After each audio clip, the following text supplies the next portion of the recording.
کے حضرت علامہ عبدالقیوم ہزاروی علیہ رحمت و رضوان کی بارگاہ میں ایک شخص آیا اور آنے کے بعد کہتا ہے حضرت آپ لوگ کہتے ہیں کہ اللہ والوں کو دیکھنے سے زندگی میں بدلاؤ آ جاتا ہے، ہم نے کئی اللہ والوں کو دیکھا مگر کوئی تبدیلی نہیں آئی۔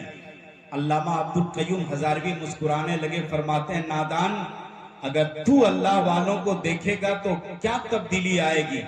اگر کسی اللہ والے نے تجھے دیکھ لیا تو زندگی میں انقلاب آ جائے گا۔ آج جس ذات گرامی کے عرس کی تقریبات سے ہم اور آپ اپنے آپ کو مشرف کر رہے ہیں، مجھے بتایا گیا وہ ذات خلیفہ حضور محدث اعظم ہند کی ذات تھی۔ خدا کی قسم آل رسول کے قدموں سے جو منسلک ہو جاتا ہے نا تو اس کی دنیا بھی کامیاب ہوتی ہے اور آخرت بھی کامیاب ہوتی ہے۔ کیوں؟ اس لیے کہ اللہ والوں کے قدم میں وہ برکتیں ہوتی ہیں۔ ایک کتا بھی اگر دامن ولی سے منسلک ہو جاتا ہے تو اس کی زندگی میں جب بدلاؤ آ جاتا ہے تو یہ تو اللہ کے نیک بندے ہیں۔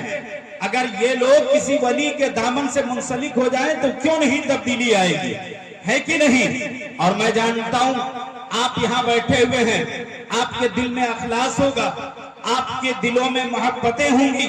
یہی وجہ ہے کہ آپ کے چہرے کی مسکراہٹ بتا رہی ہے کہ ہم مجبور ہو کے نہیں بلکہ مسرور ہو کے بیٹھے ہیں۔ اور میں اکثر کہتا ہوں کہ جب بھی جلسے میں آئیں تو دل کی پاکیزگی کے ساتھ آئیں، اچھی نیت کے ساتھ آئیں۔ مجھے ایک بات یاد آ رہی ہے، علامہ منیر صاحب قبلہ اور دیگر احباب، ایک شخص اپنے پیر و مرشد کی بارگاہ میں پہنچا اور پہنچنے کے بعد کہتا ہے حضرت میرا ارادہ ہے کہ آپ کا قدم میرے گھر میں پڑے، کیونکہ میں نے نیا مکان بنایا ہے تو چاہتا ہوں کہ میرے مکان کا افتتاح آپ کے قدم سے ہو۔ پیر صاحب نے دعوت قبول کر لی، مرید بڑا خوش ہو گیا، پیر صاحب تشریف لے گئے۔ مرید نے کہا حضرت یہ دیکھیے میرا مکان ہے، یہ ڈائننگ ہال ہے، بڑا بڑا روم ہے، بڑی بڑی کھڑکیاں ہم نے رکھی ہے تاکہ باہر سے اچھی ہوا مجھے ملے۔ پیر صاحب نے کہا نادان، تو نے بڑی بڑی کھڑکیاں گھر میں اس لیے رکھی ہیں تاکہ باہر کی ہوا اچھی تمہیں ملے۔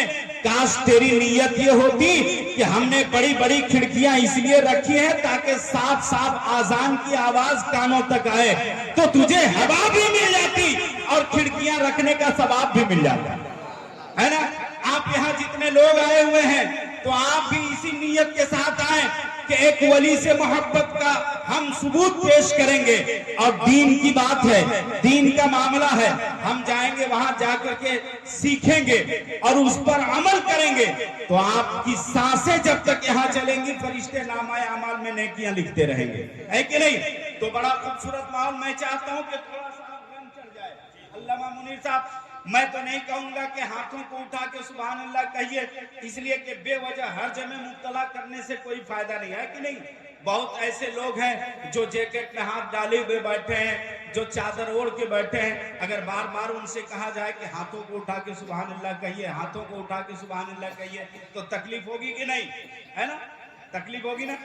لیکن آپ مسکراتے ہوئے اللہ نے زبان جیسی نعمت سے آپ کو نوازا ہے کہ نہیں؟ یہ نعمت بہت بڑی نعمت ہے۔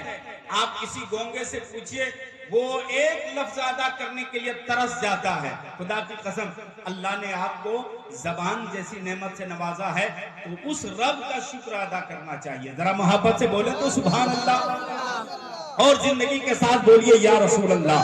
اب میں یہاں سے شروع ہو رہا ہوں، ہمارے بھائی لوگ مورچہ سنبھالے ہوئے ہیں، حالانکہ لاک ڈاؤن کے بعد پورا ملک معاشی اعتبار سے کمزور ہو گیا ہے کہ نہیں؟ بلکہ اب تو حالت یہ ہے کہ 10 کا ایک نوٹ بھی گر جائے کسی کا جو کہیں ہم نے دیکھا ہے بہت دیر وہ پچھتاتا ہے۔ جانے کیا بات ہے سرکار تیرے نام پہ ہم خرچ جتنا بھی کریں اتنا مزہ آتا ہے۔ نبی کے نام پہ دیوانے تو جان دینے کے لیے تیار ہیں، یہ پیسے کی کیا حقیقت ہے؟